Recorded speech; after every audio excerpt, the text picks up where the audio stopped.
Well, Yolanda, in terms of big movers today, Old Mutual and Nedbank have shot up in those rumours of Standard Chartered in talks to buy Nedbank, but I'm not going to get you into trouble by drawing you into that discussion. Let's rather talk about the market as a whole. And it really seems the local market is back on the front foot just after a small pullback yesterday. Are you surprised with the bounce we're seeing in our market today? Yes, Stephen, we were expecting to come in this morning and see us coming off lower, but we are definitely helped by a weaker rand, where we're seeing exporters and gold stocks, and obviously your higher gold price overnight supporting our local gold companies. So very surprised, but obviously good for our markets that we're up today. Of course, just looking at that gold price, and it just really goes to show that that stability package announced by the European Union Sunday night, Monday morning, while it has given a bit of a bounce into the markets on Monday, there are still concerns about the state of European debt, and that is supporting the gold price at these levels, isn't it? Yes, Stephen, and you can see it's very reflective. You're seeing investors moving into obviously your gold stock, which is moving away from equities and into golds, which are seem to be more reliable, and also a hard commodity, Stephen. So we are seeing investors very cautious, market really looking for direction, and you see your top 10 stocks for the day, gold stocks, you're seeing your exporters all up, just off the weaker rand, which has been good for us. And also shares like Richemont, which is of course a rand hedge stock, so there are a number of stocks that will benefit from this rand weakness, aren't there? Yes, Stephen, we saw SAB Miller is also up on the day, MTN, Nasdaq seems fairly flat, so stocks that really earning dollars, benefiting from that. But all around your banks, gold miners, and your rand hedge, and we saw a little bit of banks seeing obviously off the rumour that came out, but banks also up on the day. And just looking at that gold price, and of course we hit a new all-time high yesterday. We continued moving higher this morning. I think we were up at $1,234 an ounce at one stage. Where is this gold price headed for? What's the next technical level on the upside? Stephen, we see the next technical level at 1,300. I think if we do continue to see doubt out of the Eurozone, possibly the bailout package not following through, and if we see expectations or reasonability in terms of the Eurozone not able to cut their spending, that we could see the gold price reach 1,300 and beyond, possibly. And of course, last week we had the gold price in euro terms reaching a new all-time high, also in sterling terms, now in dollar terms as well. Though in rand terms, we still have a little bit to go before we reach an all-time rand gold price, don't we? Yes, Stephen. I think what's important, obviously, is that dollar gold price. We will see, I mean, at these levels, it's very good for our gold miners.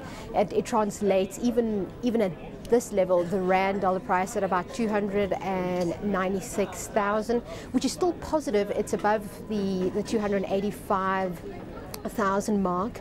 Anything above 285,000 is good for is good for our miners. So as long as we're above that level in terms of rand terms, it will still be beneficial for our gold stocks.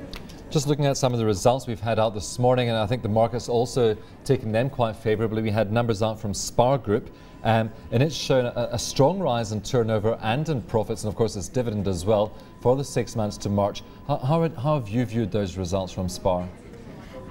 Stephen, I think it's better than expected. I think we're seeing a definite change in consumer spending. Consumers are not buying 2 to 3 months worth of groceries, or they're spending from weekend to weekend.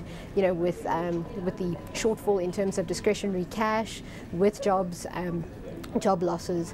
I think what's really important is that they've got that structure with Build It, which seems to be paying off for them, and getting exposure to the durable goods space, which we expect to see a nice recovery into the second half of the year, and also the whole entire franchisee system is working really well for them. So a fair set of results, very good for them.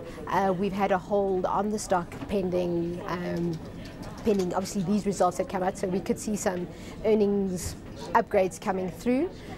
So very positive for them, but obviously very cautious until until they see consumers coming back, but definitely benefiting from the durable goods side. Of course, you mentioned durable goods and Build It, and of course there was a bit of a turnaround story also with Build It, but the very fact that consumers are going to Build It, are buying things to upgrade their house, must bode well for other companies in the durable goods sector, like Massmart. And we had Massmart shares up almost 4% yesterday, up another 2% this morning, and that was after that trading update for the 44 weeks to the beginning of May, which looked pretty good for Massmart, so perhaps a turnaround coming through from Massmart as well. Yes, Stephen. We've really been talking through that. Massmart, we saw them really come off last year. We saw a really good sales numbers coming through in December, so very positive for them. And consumers are, there's still a portion of consumers that are looking at, possibly not looking to upgrade or they can't sell and buy a bigger house. They'd rather upgrade, fix, So consumers are just being smarter with their money, and that's where we're seeing the durable good sales. And also consumers can't really, they put off the purchases of fridges, your freezers, those kind of products only for a period, and they have to come back and they need to restock and they need to replace. So definitely for durable companies, Massmart, we see them really do very well. So very positive for them, and we're expecting to see good things from them. Dimension data also out with numbers in constant currency terms. Revenue down a little bit. Of course, that's due to those currency fluctuations and also some problems at Plessy and some other divisions. Profits looking reasonably good though, and it looks like Data again has managed to benefit from its geographical spread and also its business spread. So the services business supporting this group still.